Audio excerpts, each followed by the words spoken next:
ನಮಸ್ಕಾರ ವೀಕ್ಷಕರೇ, ಇಬ್ಬನಿ ನ್ಯೂಸ್ಗೆ ಸ್ವಾಗತ. ಬರ ನಿರ್ವಹಣೆಯಲ್ಲಿ ಅಧಿಕಾರಿಗಳು ನಿರ್ಲಕ್ಷ್ಯತೆ ವಹಿಸದೆ ಕಾರ್ಯನಿರ್ವಹಿಸಬೇಕು.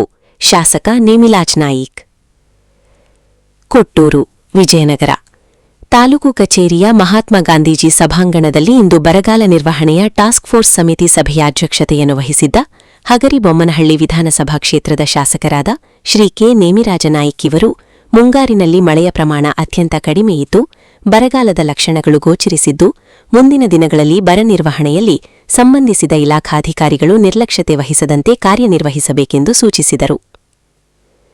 ಸಹಾಯಕ ಕೃಷಿ ನಿರ್ದೇಶಕರಾದ ತೇಜವರ್ಧನ್, ಜೂನ್-ಜುಲೈನಲ್ಲಿ 107.2 ಮಿಲಿಮೀಟರ್ ಆಗಬೇಕಿದ್ದು, ಹಾಲಿ 43.5 ಮಾತ್ರ ಆಗಿರುತ್ತದೆ. 59% ಕೊರತೆಯಾಗಿರುತ್ತದೆ. ಈ ಬಾರಿ 14,266 ಹೆಕ್ಟೇರ್ ಬಿತ್ತನೆಯಾಗಿದ್ದು, 20,035 ಹೆಕ್ಟೇರ್ ಬಿತ್ತನೆಯಾಗಿರುವುದಿಲ್ಲ. ಬಿತ್ತನೆ ಕೇವಲ 42% ಮಾತ್ರ ಆಗಿರುತ್ತದೆ ಎಂದು ತಿಳಿಸಿದರು. ಆದ್ದರಿಂದ ಪರ್ಯಾಯ ಬೆಳೆಗಳಾದ ರಾಗಿ, ನವಣೆ, ಸಜ್ಜೆ, ಸೂಕಾಂತಿ ಬಿತ್ತನೆ ಮಾಡುವಂತೆ ಸಲಹೆಯನ್ನು ನೀಡಲಾಗುತ್ತಿದೆ ಎಂದು ತಿಳಿಸಿದರು. ತೋಟಗಾರಿಕೆ ಸಹಾಯಕ ನಿರ್ದೇಶಕರಾದ ಕುಬೇರಾಚಾರಿ ಇವರು ತೋಟಗಾರಿಕೆ ಬೆಳೆಗಳನ್ನು 716 ಹೆಕ್ಟೇರ್ನಲ್ಲಿ 315 ಹೆಕ್ಟೇರ್ ಬಿತ್ತನೆಯಾಗಿದೆ. ಟೊಮೊಟಾ, ಮೆಣಸಿನಕಾಯಿ, ಈರುಳ್ಳಿ, ಮಿಡಿಸೌತೆ ಬೆಳೆದಿರುತ್ತಾರೆ. ರೈತರು ರೈತ ಆಪ್ನಲ್ಲಿ ಮಾಹಿತಿಯನ್ನು ನೀಡಬೇಕಿದೆ ಎಂದು ತಿಳಿಸಿದ್ದಕ್ಕೆ, ರೈತರಿಗೆ ಮಾಹಿತಿ ಕೊರತೆ ಇರುತ್ತದೆ. ಆದ್ದರಿಂದ ನಿಮ್ಮ ಇಲಾಖೆಯವರಿಂದ ಸೂಕ್ತ ಮಾರ್ಗದರ್ಶನ ನೀಡಬೇಕು ಎಂದು ತಿಳಿಸಿದರು. ರೈತರು ಸೋಲಾರ್ ವಿದ್ಯುತ್ತನ್ನು ಅಳವಡಿಸಿಕೊಳ್ಳಲು ವ್ಯಾಪಕ ಪ್ರಚಾರ ಮಾಡಬೇಕು. ಇದರಿಂದಾಗಿ ರೈತರಿಗೆ ವಿದ್ಯುತ್ ನಿಲುಗಡೆಯ ಸಮಸ್ಯೆಯಿಂದ ಆಗುವ ತೊಂದರೆ ತಪ್ಪುತ್ತದೆ ಎಂದು ತಿಳಿಸಿದರು. ರೇಷ್ಮೆ ವಿಸ್ತರಣಾಧಿಕಾರಿ ರಾಜಾಬಕ್ಷಿ ಇವರು ಕೊಟ್ಟೂರು ತಾಲೂಕಿನಲ್ಲಿ 110 ಹೆಕ್ಟೇರ್ ರೇಷ್ಮೆ ಬೆಳೆ ಗುರಿ ಇದ್ದು 20 ಹೆಕ್ಟೇರ್ನಲ್ಲಿ ಬೆಳೆದಿರುತ್ತಾರೆ. ರಾಂಪುರ, ಚಿರಿಬಿ ಗ್ರಾಮದಲ್ಲಿ ಹೆಚ್ಚಿನ ಪ್ರಮಾಣದಲ್ಲಿ ರೇಷ್ಮೆ ಬೆಳೆಯುತ್ತಿದ್ದು, ಕೊಟ್ಟೂರು ಕೂಡ್ಲಿಗಿ ಭಾಗದ ರೇಷ್ಮೆಗೆ ಹೆಚ್ಚಿನ ಬೇಡಿಕೆ ಇದೆ ಎಂದು ತಿಳಿಸಿದರು. ಮುಖ್ಯ ಪಶುವೈದ್ಯಾಧಿಕಾರಿಗಳಾದ ಡಾ ಚಂದ್ರನಾಯ್ಕ್ ಇವರು ಕೊಟ್ಟೂರು ತಾಲೂಕಿನಲ್ಲಿ ಪ್ರತಿದಿನಕ್ಕೆ 157 ಟನ್ ಮೇವು ಬೇಕಾಗುತ್ತದೆ. ಹಾಲಿ 4 ತಿಂಗಳವರೆಗೆ ಸಾಕಾಗುವಷ್ಟು ಮೇವು ಲಭ್ಯವಿದ್ದು, ಡಿಸೆಂಬರ್-ಜನವರಿಯಿಂದ ಸಮಸ್ಯೆ ಬರಬಹುದು. ಕುರಿಗಳಿಗೆ ಜಂತುನಾಶಕವನ್ನು ನೋಂದಣಿಯಾದವರಿಗೆ ಮಾತ್ರ ನೀಡಲಾಗುತ್ತಿದೆ. 2,000 ಮಿನಿ ಕಿಟ್ಗೆ ಬೇಡಿಕೆ ಸಲ್ಲಿಸಲಾಗಿದೆ ಎಂದು ತಿಳಿಸಿದರು. ಪಟ್ಟಣ ಹಾಗೂ ಗ್ರಾಮೀಣ ಭಾಗದಲ್ಲಿ ಕುಡಿಯುವ ನೀರಿನ ಸಮಸ್ಯೆ ಬಗ್ಗೆ ಮಾಹಿತಿಯನ್ನು ಪಡೆಯಲಾಗಿ, ಮುಖ್ಯಾಧಿಕಾರಿಗಳು ಪಟ್ಟಣದಲ್ಲಿ ವಿದ್ಯುತ್ ತೊಂದರೆಯಿಂದ ವ್ಯತ್ಯಯವಾಗುತ್ತಿದೆ ಎಂದು ತಿಳಿಸಲಾಗಿ, ಜಸ್ಕಾಂ ಎಇಇ ನಾಗರಾಜ ಇವರಿಗೆ ಕೂಡಲೇ 63 ಕೆವಿ ಟಿಸಿಯನ್ನು ನೀಡಿ ಸದರಿ ಸಮಸ್ಯೆಯನ್ನು ಬಗೆಹರಿಸುವಂತೆ ತಿಳಿಸಿದರು.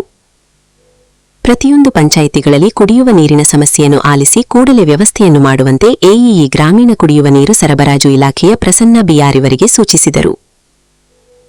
ಪಿಡಿಒರವರು ಕಡ್ಡಾಯವಾಗಿ ಕೇಂದ್ರ ಸ್ಥಾನದಲ್ಲಿ ವಾಸವಾಗಿದ್ದು, ಕುಡಿಯುವ ನೀರಿನ ಸಮಸ್ಯೆಯ ಬಗ್ಗೆ ಮುನ್ನೆಚ್ಚರಿಕೆಯನ್ನು ಕೈಗೊಳ್ಳಬೇಕು.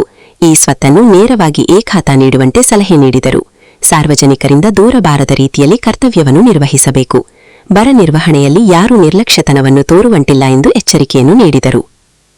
ಸಭೆಯಲ್ಲಿ ತಹಸೀಲ್ದಾರ್ ಅಮರೇಶ್ ಜಿಕೆ, ಕಾರ್ಯನಿರ್ವಾಹಕಾಧಿಕಾರಿ ಡಾ ಕೆ ಆನಂದ್ ಕುಮಾರ್, ಮುಖ್ಯಾಧಿಕಾರಿ ಎ ನಸರುಲ್ಲಾ, ತಾಲೂಕು ವೈದ್ಯಾಧಿಕಾರಿ ಪ್ರದೀಪ್, ನರೇಗಾ ಎಡಿಎಚ್ ವಿಜಯಕುಮಾರ್, ಎಲ್ಲಾ ಗ್ರಾಮ ಪಂಚಾಯಿತಿಗಳ ಪಿಡಿಒ, ಕಂದಾಯ ನಿರೀಕ್ಷಕ ಡಿ ಶಿವಕುಮಾರ್, ಗ್ರಾಮ ಆಡಳಿತಾಧಿಕಾರಿಗಳು ಹಾಜರಿದ್ದರು. ಸೀಮಗುರು ಬಸವರಾಜ್ ಸ್ವಾಗತಿಸಿ ನಿರ್ವಹಿಸಿದರು.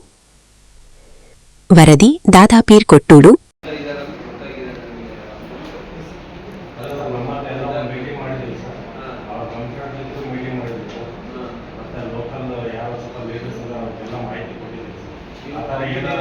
ಯಾರೆಲ್ಲ ಈ ತರ ಮಾಡ್ತಾ ಇದ್ರೆ ನೀವು RIBA ಕೂಡ ಅವ್ರ ಜೊತೆ ಇದ್ದೇ ಇರ್ತಾರಲ್ವಾ, ಅದು ಏನಾರ ಲೋಪ ಆದ್ರೆ ಅವರು ಕೂಡ ಬಣೆ ಆಗ್ತಾರೆ.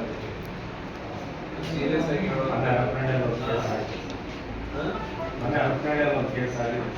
ಅದು criminal case non bailable offence ಆಗುತ್ತೆ. ಜೊತೆಗೆ ಮತ್ತೆ ಅವರಿಗೆ ಪನಿಷ್ಮೆಂಟ್ ಆಗುತ್ತೆ ಬೇರೆ. ಬರೀ ಒಂದೇ ನಿಮ್ಗೆ ಕ್ರಿಮಿನಲ್ ಕೇಸ್ ಆಗಿ ರಿಮೈಂಡ್ ಆಗೋದು ಅಷ್ಟೇ ಇರಂಗಿಲ್ಲ, ಮತ್ತೆ ಪೆನಾಲ್ಟಿ ಕೂಡ ಸರ್. ಈಗ ಒಟ್ಟಾರೆ ಆದರೆ ನಮಗೆ 43